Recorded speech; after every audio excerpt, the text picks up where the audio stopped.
our house នេះជាផ្ទះរបស់យើង our house is near the school ផ្ទះរបស់យើងនៅជិតសាលារៀន your របស់អ្នក ឧទាហរណ៍ your sister is nice ប្អូនស្រីរបស់អ្នកស្អាត what is your name តើឈ្មោះរបស់អ្នកគឺឈ្មោះអ្វី your house is beautiful ផ្ទះរបស់អ្នកគឺស្អាត there របស់ពួកគេ ឧទាហរណ៍ that is the school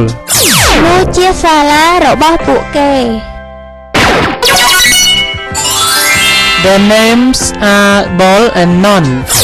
ឈ្មោះរបស់ពួកគេគឺបុលនិងណន the teacher's name is Smith ឈ្មោះគ្រូរបស់ពួកគេគឺឈ្មោះ Smith his របស់គាត់ ឧទាហរណ៍ his bag is yellow កាបូបរបស់គាត់គឺពណ៌លឿង his hat is blue មួករបស់គាត់គឺពណ៌ខៀវ his shirt is red អាវរបស់គាត់គឺពណ៌ក្រហម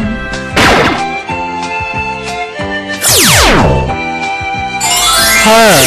របស់នាង ឧទាហរណ៍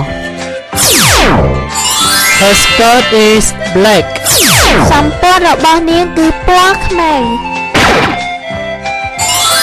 her hair